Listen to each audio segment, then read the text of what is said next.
On débute le bulletin. Quelques jours après la vague d'incendie qui a secoué le centre-ville de Val-d'Or, eh bien, la communauté qui tente toujours de retrouver un certain équilibre.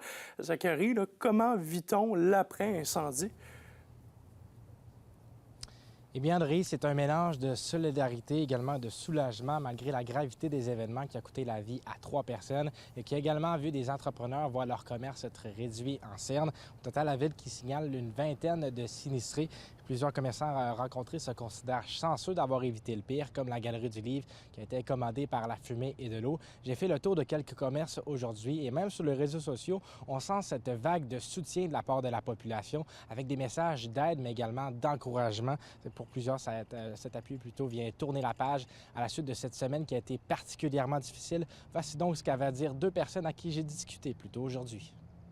C'est un mélange de deux émotions. On se sent très chanceuse d'être encore là, étant donné la proximité du feu, mais on est aussi dans tous les processus là, pour les dommages qu'on vit actuellement. On a reçu tellement de messages de personnes qui ont dit qu'ils étaient prêts à nous aider, qui vont être là au retour aussi. On reçoit vraiment beaucoup d'amour, puis on se sent vraiment épaulé là-dedans. Oui, c'est sûr que c'est stressant ce qui arrive. Tu sais, on tient à notre centre-ville, c'est triste ce qui se passe. Tu sais, il y a eu des décès aussi. Ça n'a pas de bon sens comment on est affecté moralement aussi par ça. On espère que ça va être que c'est terminé là, à Val-d'Or. L'Abitibi, c'est un endroit qui est chaleureux. Le monde est chaleureux à Val-d'Or. À partir de là, ils se sont regroupés, se sont mis vraiment pour aider tous ceux qui sont sinistrés. Mais nous aussi, on ressent une grande vague, que ce soit sur Internet, dans les commentaires, dans le monde qui nous croise sur la rue pour nous dire qu'ils sont heureux, qu'ils ont hâte qu'on réouvre, qu'ils vont attendre notre ouverture. Puis, honnêtement, c'est vraiment le fun de voir ça de la part de l'Abitibi. Et malgré la solidarité, ben, le sentiment de sécurité, lui, au centre-ville, reste ébranlé, Zachary? Certainement, André, les commerçants reconnaissent que c'est difficile pour la communauté de fermer les yeux là-dessus.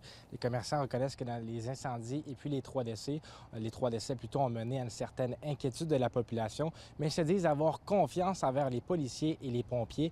Également, plusieurs messages, dont celui du maire, sont venus calmer certaines inquiétudes. Voici donc les propos du propriétaire du Balthazar Café, Dave Tremblay. Je te dirais qu'il y a eu un gros vent de solidarité qui s'est levé. C'est une chose qui est vraiment importante pour la ville. Je pense que depuis le message que M. le maire a mis sur les réseaux, ça a fait en sorte que ça a tempéré beaucoup de choses. Puis, de notre côté, c'est sûr qu'on supporte ces gens-là. Pour vrai, c'est vraiment pas le fun ce qu'on a vécu.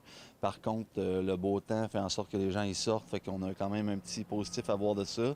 Nous, les gens sont présents, on les voit, ils marchent un peu plus. Là, fait que je pense que ça l'a tempéré, puis que cette semaine, on a une meilleure semaine que la semaine passée.